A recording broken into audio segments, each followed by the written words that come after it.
చివరి ఒక విషయం చెప్పండి. తెలంగాణను ఆ రోజు తిట్టినటువంటి పవన్ కళ్యాణ్ ఇప్పుడు మళ్ళీ నేను అప్పుడు తెలంగాణ ఉద్యమం సమయంలో తెలంగాణ వచ్చిన తర్వాత 11 రోజులు అన్నం తినలేదు నేను అని చెప్పి మాట్లాడిండు.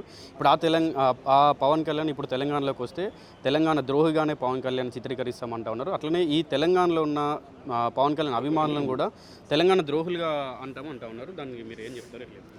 అసలు ఆయన 11 రోజులు అన్నం తినలేదు. అసలు ఆయన అనవసరంగా రెచ్చగొట్టుకుంటున్నాడు. అంటే నీకు తెలంగాణ మీద ప్రేమ లేదనేది అర్థమైపోయింది. నువ్వు ఆ విధానాన్ని విభజించిన విధానం పట్ల నిరసనకి 11 రోజులు నిరాదేశ చేస్తావా? చేస్తే ముందు చేయాలి వద్దని. నువ్వు అయిపోయిన తర్వాత 11 రోజులు చేస్తావా? గద్దరి కారుకు ఎంతో ఆయన నిరాదేశలు కూడా అంతే. అంతే ఆయన ద్రోహి అని నేను అన్ను, ఆయన ఆ పార్టీ వాళ్ళని ద్రోహి అని అన్ను. కానీ మీరు ఇది కరెక్ట్ అయిన పద్ధతుల్లో తెలంగాణ ఆంధ్రప్రదేశ్ ప్రజలు ఉండాలనే ఆలోచనలో మీరు లేరు. ఏదో పత్రులు రెచ్చగొట్టి మీ ప్రయోజనం పొందాలి. అంతే రెచ్చిపోయి మాట్లాడుతున్నాడు, ఒక అపరిచితులా మాట్లాడుతున్నాడు. అది కరెక్ట్ కాదు.